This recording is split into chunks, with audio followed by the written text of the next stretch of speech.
E a palestra diz assim, olha, qual é o seu espírito? Existe 3 tipos de espíritos. Existe o espírito de Deus, existe o espírito do diabo, que são os demônios que você já deve ter visto manifestar, e existe o espírito da própria pessoa,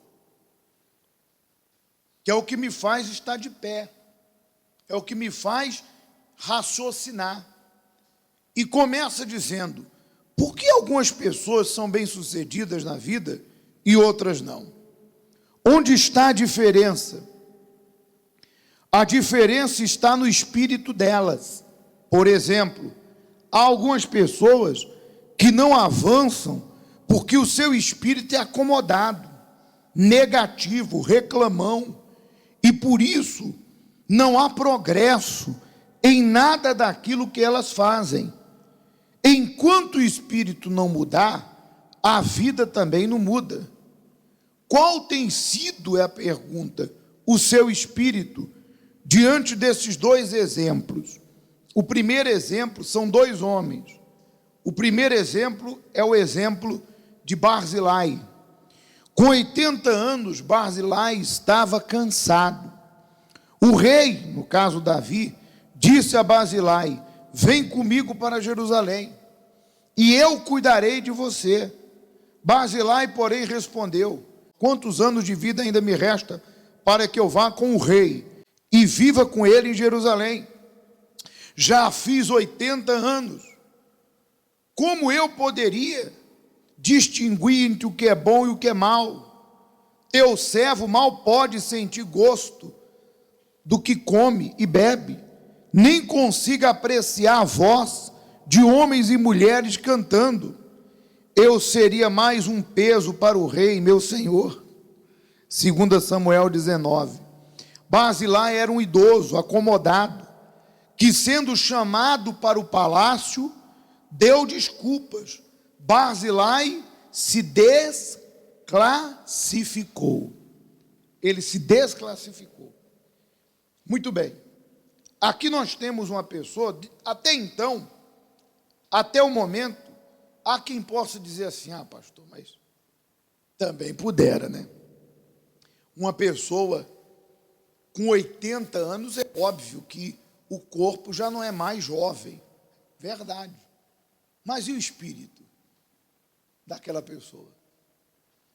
Porque até aqui o momento, há quem concorde que realmente a pessoa que tem certas limitações tem que se acomodar mesmo.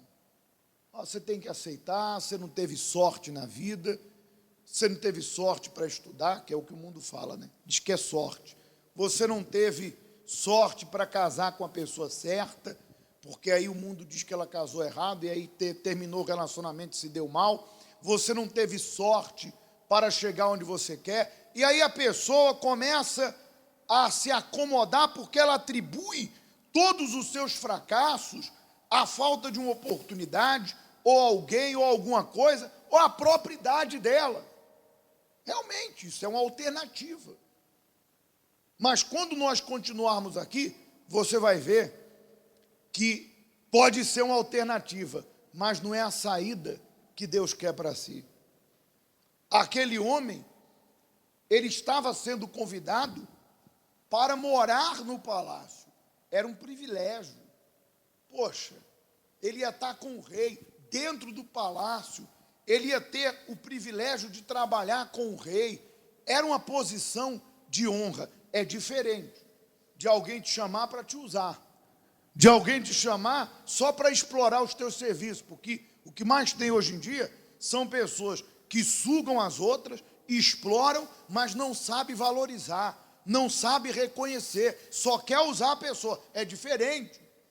Se Davi estivesse explorando o Barzilai, se ele estivesse querendo se aproveitar da seguinte forma, olha, ele é um homem experiente, ele é uma pessoa que vai me ajudar, eu vou levar ele só para usar o que ele tem para mim. Mas não, pelo contrário, era um privilégio, era uma posição de honra, mas simplesmente, por conta da sua condição, ele se acomodou. Ele não quis escrever uma outra história, ele quis terminar dele daquele jeito. A escolha é minha, é sua. Se você disser assim, pastor, até hoje, antes de eu conhecer a palavra da fé, o Deus que transforma, olha, a história da minha vida tem sido um fracasso. Foi escrita a pior das piores histórias. Eu tenho até vergonha de falar da minha vida. Mas assim como Jesus escrevia na areia, Ele pode apagar essa história e reescrever uma outra história, mais gloriosa ainda, porque você vai ter um antes e o quê? E um depois. Mas faça a sua história, não se exclua, não se desqualifique, a ponto de dizer, não consigo, não é para mim, eu não posso chegar lá, eu não posso entrar ali, eu não posso estar lá. Claro que você pode, porque Deus, Ele capacita aquele a quem Ele escolhe. Mas aí é que está a questão.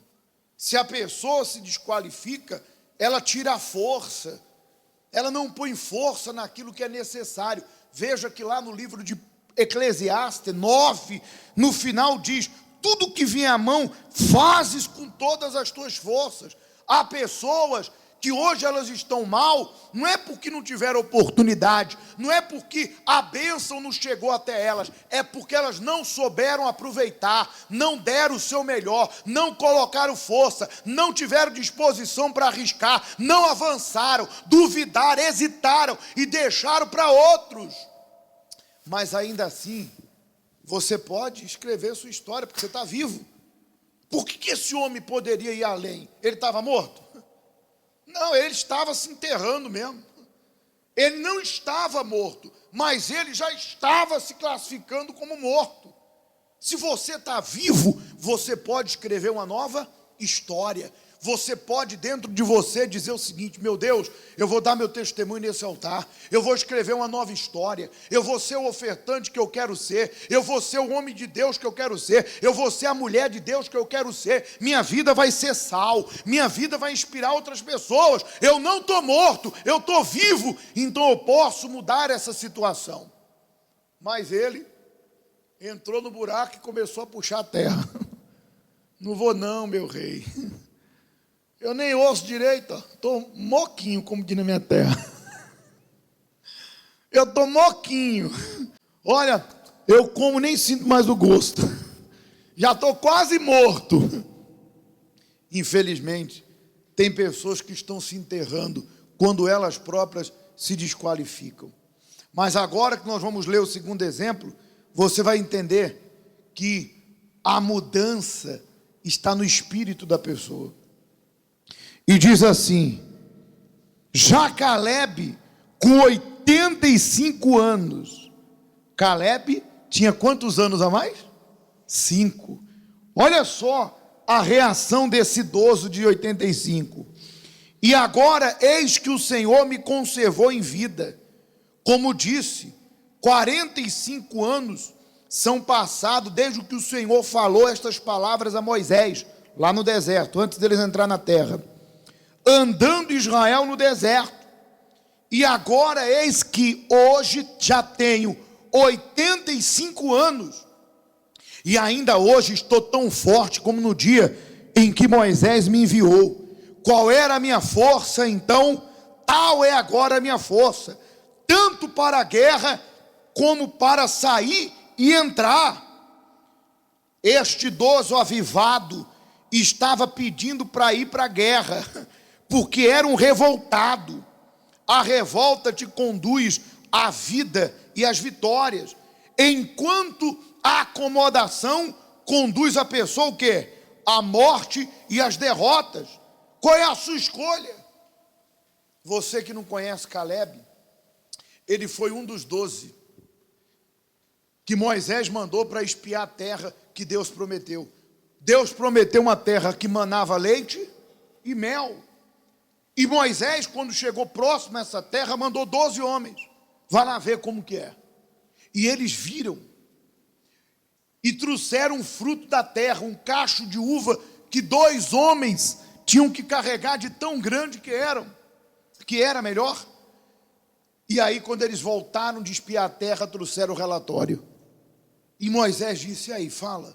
10 dos 12 disseram, olha, realmente, a terra é como Deus prometeu, terra que mana leite e mel. realmente Deus tem o melhor para a gente. Só que nós não vamos conseguir entrar. Porque lá tem os filhos dos gigantes. Os povos daquela terra são homens que devoram outros homens. E o povo começou a chorar, começou a se desesperar, eles começaram a inflamar o povo, dizendo que jamais conseguiriam entrar.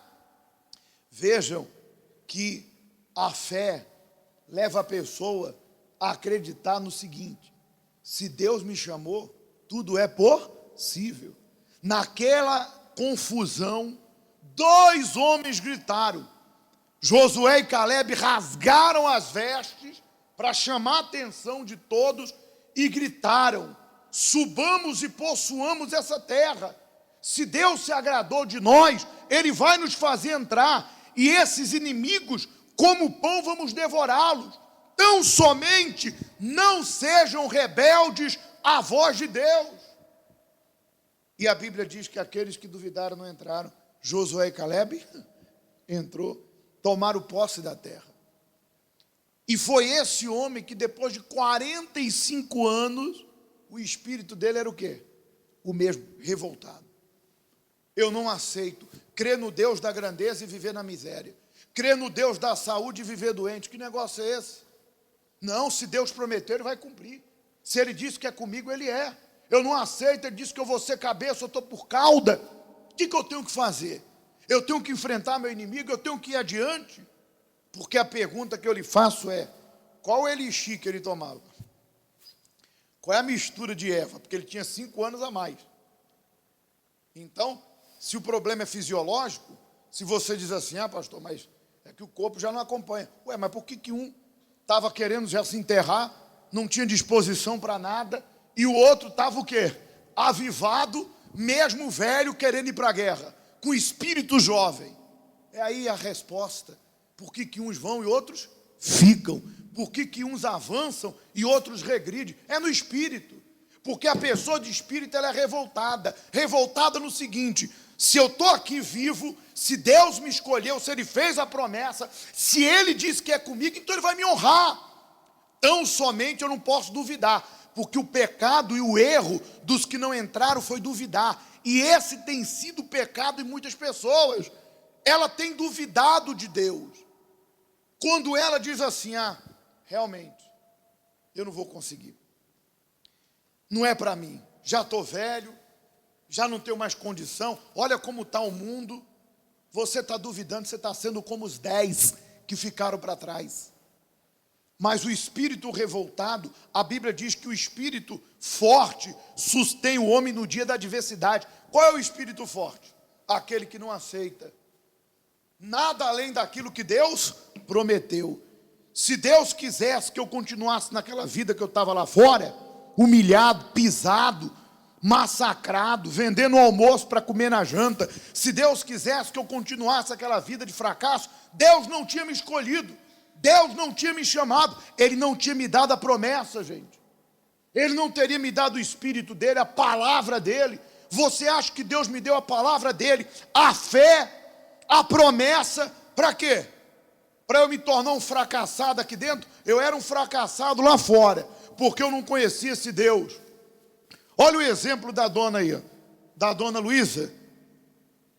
Mesmo tendo essa idade, a senhora sonha, porque a Bíblia diz que quando você recebe o Espírito de Deus, os velhos sonharão.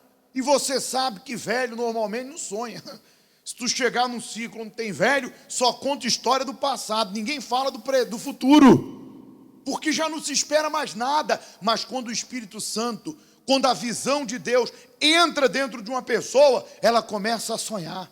Ah, eu posso conquistar, eu posso ser uma referência para o nome de Deus, eu posso mover as águas, eu posso ser sal. Poxa, Deus me escolheu, eu vou avançar, Deus me chamou, eu vou adiante. Qual é o seu espírito? O de Barzilai? Está aí, caindo pelas tabelas, acomodado, lamentando? Ou o seu espírito é o de Caleb? Olha, pastor, eu sou sincero para o senhor, eu estou mais para o espírito de Barzilai que o de Caleb. Eu vivo lamentando, reclamando, eu vivo buscando desculpa para justificar meu fracasso, vivo murmurando, encontro uma pessoa, eu reclamo, encontro outra, eu reclamo. Olha, às vezes, pastor, nem eu me aguento. Às vezes eu quero fugir de mim mesmo. Mas não tem como eu fugir de mim mesmo. Então, agora nessa última intercessão que vamos fazer, pede a Deus para mudar o teu espírito. E se convença daquilo que Deus te deu. Veja que aqueles 10 se convenceram pelo que os olhos viram. Duvidaram de Deus. Mas Josué e Caleb disse: se Deus se agradou de nós e nos chamou aqui, nós vamos entrar. Se convença disso. Pergunte para você mesmo: por que você acha que Deus te escolheu? Por que você acha que Deus está te dando isso que você está recebendo agora? Por que você acha que Deus tem mostrado tantas coisas gloriosas para você através dos testemunhos e através das mudanças de vida? Porque Ele te escolheu para fazer a diferença, para você ser um referencial. Amém? Por isso, vamos determinar que o teu espírito seja forte e não fraco. Independente da sua condição física, você está vivo. E se você está vivo, tu vai fazer a diferença. Graças a Deus.